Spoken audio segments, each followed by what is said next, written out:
Good morning. I have two hats on, so you're going to have to bear with me. But it's fine because we welcome Rochelle here this morning as well. So, Merry Christmas, everyone. Merry Christmas and Happy Hanukkah, and that's the sign we use for Hanukkah. Both happening together today, last night. It's been wonderful. And I want to thank Mary Lynn. She did so much work for this season. Thank you, thank you, thank you.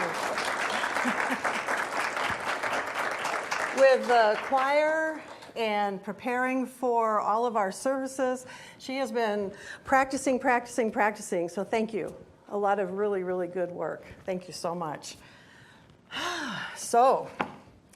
And the Grinch, with his Grinch feet ice cold in the snow, stood puzzled and puzzling. How could it be so? It happened without ribbons. It happened without tags. It happened without boxes, packages, or bags. And he puzzled, and he puzzled, and his puzzler became sore. Then the Grinch thought something he hadn't thought before. What if Christmas, he thought, doesn't come from a store? What if Christmas maybe means a little bit more? Do you recognize that? Yeah, Dr. Seuss. So this month we've been focusing on the gift in all things. And we've heard a variety of perspectives from we ourselves are the gift to the importance of accepting all the little gifts that happen during the day that we experience as we're out in the world.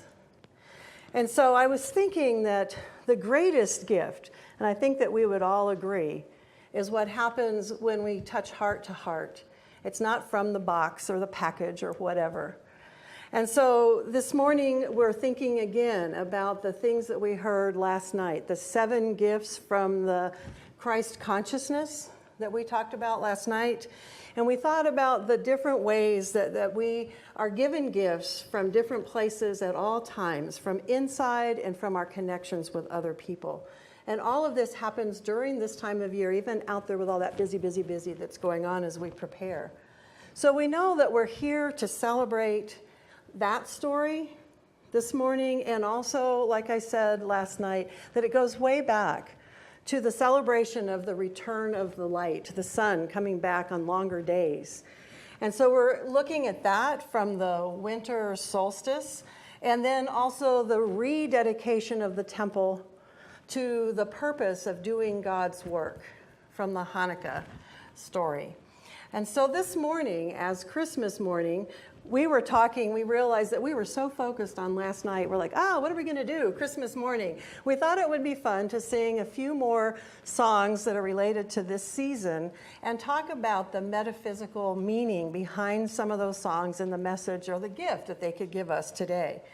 So what she just sang, Away, I have to spell that, Away in the Manger, is a song about a baby that has to be born in, it's not really a barn, we think that, but if you really look back at what was happening, it was a cave, and there were animals in the cave, and so we think, it's talking about a family that didn't have a place.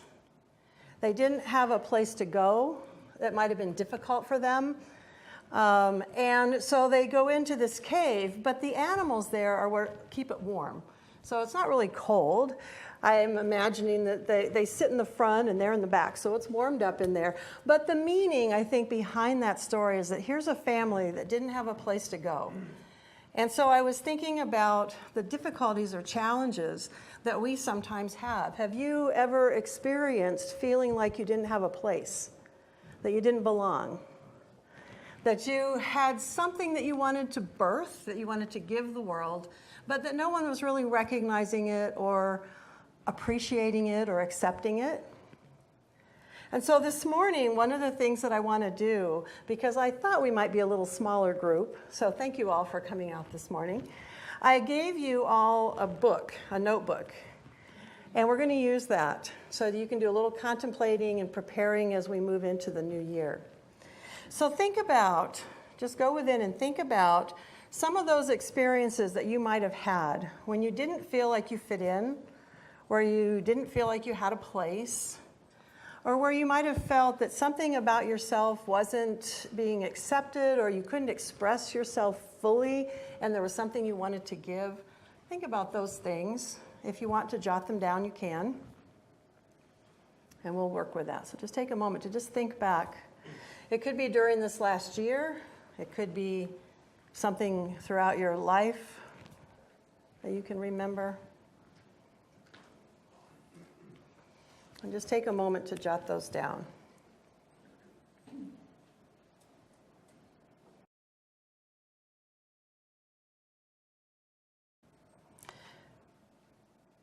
Anything that I'm suggesting today, if you want to take it home and work on it more, feel free. But as we know, the rest of the story is that that babe that was born supposedly in a cave grew up to teach the world about the light and how in their experiences of darkness, there's a possibility of finding that light. And so think about how the light showed up in those experiences that you were just jotting down or thinking about. Where was the gift in it for you? How did it provide some way of serving you?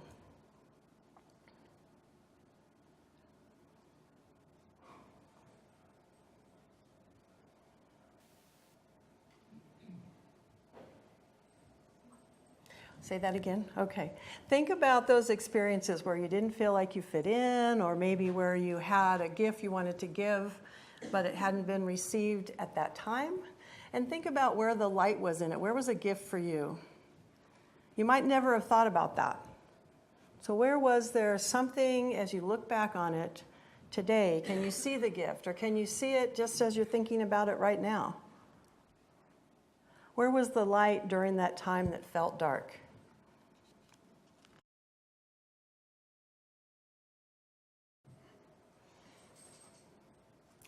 Life is not just something to be endured. It is to be lived with joy and fullness without limit. That's a quote from Ernest Holmes from Discovering a Richer Life. And you've heard me say many times that I'm here to give God a good time.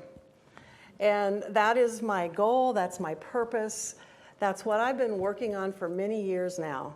How it is that through me, Spirit can live joyfully and have a good time. And again, it's not about playing around and just not having a purpose, but it's having a good time while I'm doing my purpose.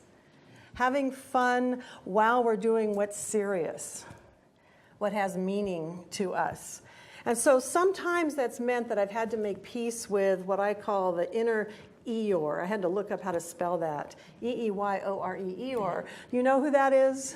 Yes, from Winnie the Pooh. Always sad, always depressed, always seeing the negative in everything. And so sometimes when there's difficulties, I have to really quiet that part of myself, reassure that part of myself. And it's also making peace with my inner Grinch, the part that's fearful, angry, greedy, afraid there's not enough, and finding a way to quiet that also while I'm noticing or looking for that light that's within whatever the situation is that's shown up. So at this time, let's sing Deck the Halls. Whoops.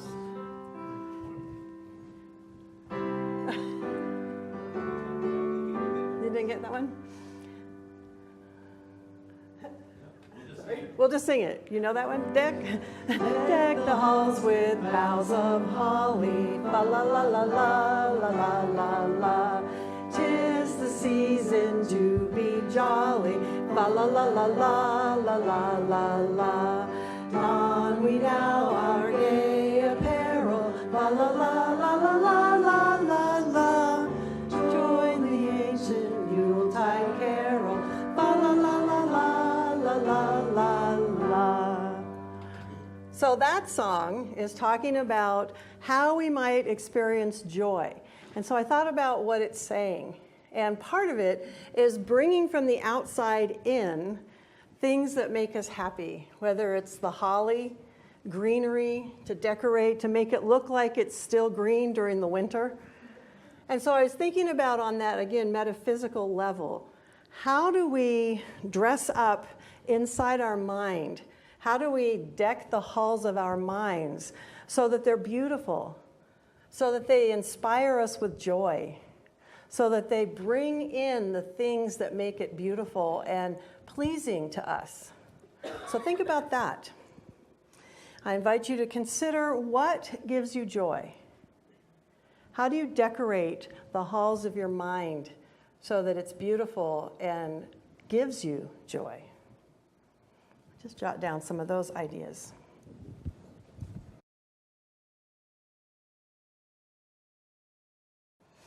And then take a moment to write yourself a thank you letter for the joy that you are and the joy that you bring out into the world. Think about that. Just write yourself a thank you letter for who you are.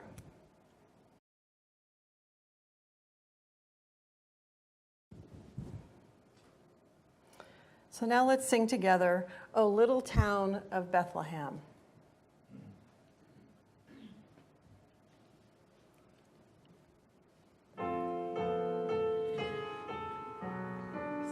Sorry, I'm not trouble singing right now.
That's all the words? Sorry. Yeah. And, sorry, the other thing is that we've eliminated the words that some of the verses. So let me see yours. Do you have the other verses there? Sorry. We did this over the phone. Yeah, we did this. Like I said, we focused on last night mostly. Okay, so one of the things that they talk about in here are the hopes and fears of all the years are met in thee tonight. And I was thinking that this song is a little bit more difficult for those of us in New Thought, because they also talk about sin, and that was eliminated. A good New Thought person eliminated those words. But I wanted us to think about that, because the meaning of that word, how it's been translated over the years, is really to miss the mark, the goal. It's like an arrow, and it goes off from where you wanted it to hit. So it's evolved into the meaning that we have today. But the actual meaning was to miss the mark, your goal. And so I thought both things, that idea of missing the mark, maybe we have goals or ideas of what we want to do, and fears. Most of us experience fear on some level, I think, as much as we maybe don't want to admit it. So both things are met in thee tonight, is what it says. And in New Thought, some of the terminology or language that's often used is that you will meet the situation. And so what that means is how you face it, I guess, is a good way to put it, in your thoughts. When you meet that situation means that you see it straight on, but then you change that thinking to meet it with a different approach. And so I thought it was interesting that they use those words, are met in thee tonight, in that song that's so old. And yet we still use that concept or that idea that those things, when we don't meet our goals or when we're experiencing fear, can still be met with that idea of what we are calling during this season the Christ consciousness, with that inner divine guidance, with that light, with that changing of our thinking. So I invite you now to just contemplate some of those things that you might be experiencing where you're not quite meeting the goal that you want. And that can be in terms of your own thinking, your own behavior, or actual goals of actions that you want to do. And maybe some of those things that are causing a little fear. And how can you meet them? How can you meet them with a new thought, a new way of thinking? So just take a few minutes to write about that.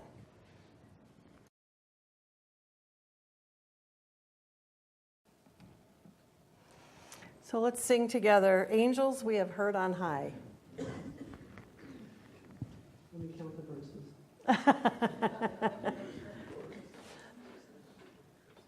3 and 3.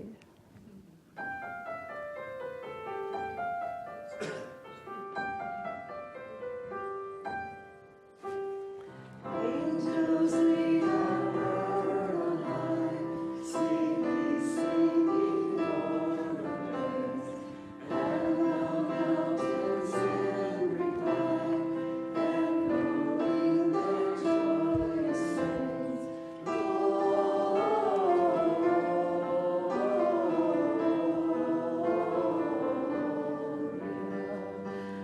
In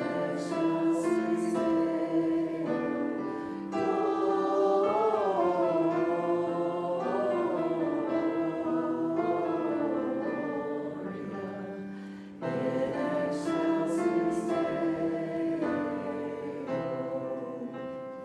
Shepherds, why this jubilee? Why your joyous strains prolong? Say what may the tidings be, which inspire your endless song.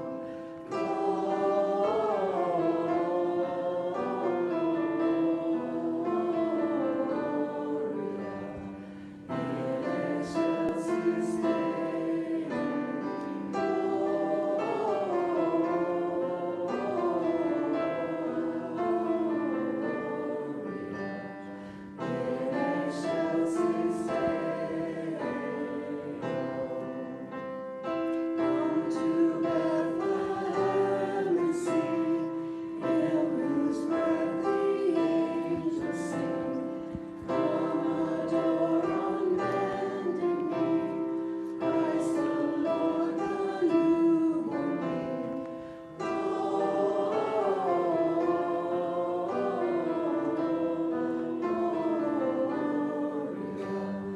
In excelsis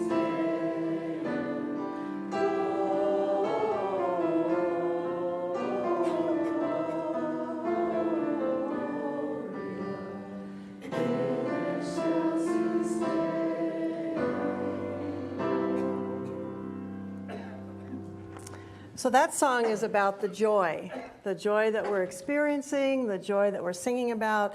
And what I'm seeing and thinking is that we are what we call the hands and feet of God, that joy moves through us out into the world, that we ourselves bring those gifts through us and give them out into the world through our joy, through how we're living our lives, through how it is that we are meeting our own inner fears and concerns with the new thoughts that we have, with a new way of thinking, that we are taking out those gifts. And so would anyone be willing to share what are some of the gifts that you have to offer and that you're bringing out into the world this year, that maybe you're planning to, that you've already done? Some of those things that you have to offer. Randy's hand went up. I thought he was going to say something. Music, Randy, music, right? What else? What do we have to offer? I'm a great aunt. A great and I aunt. have just moved to where I have 7 great nieces and nephews. And so there's my joy. Thank you. Yeah. Being able to All right.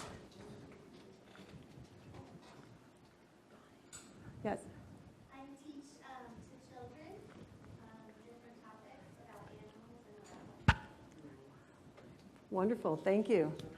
Great, so she teaches children about animals and wildlife. Perfect. Someone else? I just need to make an announcement. Oh, she needs to make an announcement? I messed up on that initial announcement that I made. In the back of your seats, there are cards. If you have any Don't worry about it, Beth, right now. Just wait. Prayer requests, she's saying, are in the back of the chairs. Don't worry about it. That's her gift. She does prayer for people. So you can either write it on there and put it in there or see her after the service for her gift. Yes, Beth. Anyone else have a gift? Thank you. Yes? Compassion. Compassion. Yes, that's a wonderful thing to take out there. Yes? Patience. Patience. Patience with your patients that she works with. Good. You all have gifts. Yes, Reba. I volunteer at the food bank. Wonderful. Thank you. Huh? And here. And here. Yes, she volunteers here a lot. Thank you. Empathy.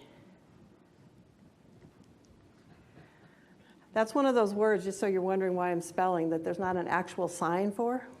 So, yes.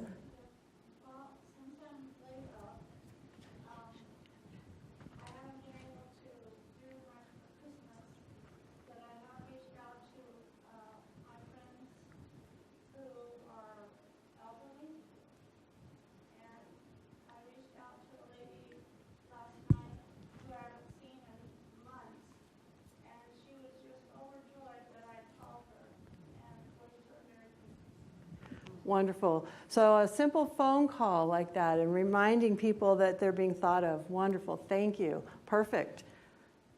Someone else. Sandy. I ask difficult questions. She asks the difficult questions. Yes, she keeps us on our toes. Thank you, Sandy.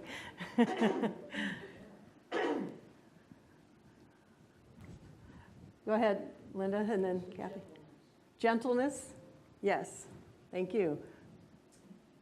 Knowing that everybody who's here has a place at the table and is the image of God and has something important to bring and needs to be included. And so you're knowing that is what is your gift to everyone. Yes, thank you. So that we recognize that in all people. Gary. Honesty and acceptance. Thank you. Walking gently with this earth. Yes, thank you. Walking gently on the earth. Larry? Bringing new insights to new thought. Yes, and we are so grateful to you for that. Yes, definitely. I always learn something new. It's wonderful. Anyone else want to share the gifts that they're bringing? If you haven't shared, which you don't have to, I want you to know that you have a gift. So don't sit there thinking you don't. Yes? Listening. Perfect. Thank you. Good. That's a very important one. Yeah. So we all have gifts that we're bringing out into the world. And we are those hands and feet of God. We are that spirit expressing out there in the world. And so to wrap up this whole idea of the gifts, Beth already read the Christmas remembrance that Ernest Holmes wrote. And I thought it was interesting because I was also on the internet looking for something that Ernest Holmes said about Christmas. And so that's the one thing, the letter that's sort of published out there in different places. And I found it in an article by Dennis Merritt Jones for the Huffington Post. And I just spell and talk at the same time. Sorry, that's hard. And I thought it was interesting that it was in an article in the Huffington Post. Very interesting. So he starts off with just that first paragraph. Christmas is for remembrance. The love manifesting through our gifts to each other typifies the offering of life, the givingness of spirit to its creation. The hands of the eternal are outstretched through our hands, and the heart of the infinite beats inside the human heart. But the giver must give of himself or herself, for the gift without the giver is bare. It is not then the lavish gifts and the boxes and things where we find the true giving, but it's in the sweet simplicity of remembrance, in the kindly thought, the tolerant mind, the gentle act, like you all were saying, the different gifts that you give. Love alone can give love, and sympathy alone can sympathize, and only goodness can really do good. And then Dennis Merritt Jones said, the remembrance of which Dr. Holmes is speaking is really simple. It's being mindful enough that even in the midst of frenzy, that we remember Christmas isn't about stuff. And I thought that was really neat. Think about all the people that read that are getting Ernest Holmes' message, that it's about the birth of the awareness of God's presence in you, me, and every other person. This truth is inherent in the heart of the message of the great teacher Jesus that came to deliver that, and it's simply to live in remembrance that God is real and that life is good. This, then, is the greatest gift of this season.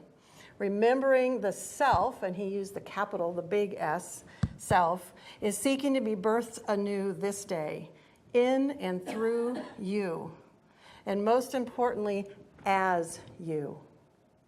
In the process, you will find yourself naturally extending more respect or reverence for others. So, and he adds this at the end of his article, if the Grinch pops his head up during the Christmas season, smile and say, and I tweaked his words a little, thanks for helping me remember that Christmas is more than bling I can find in a store. It's the love that dwells in me, I say, and it's not a gift at all until it's given away. And so it is.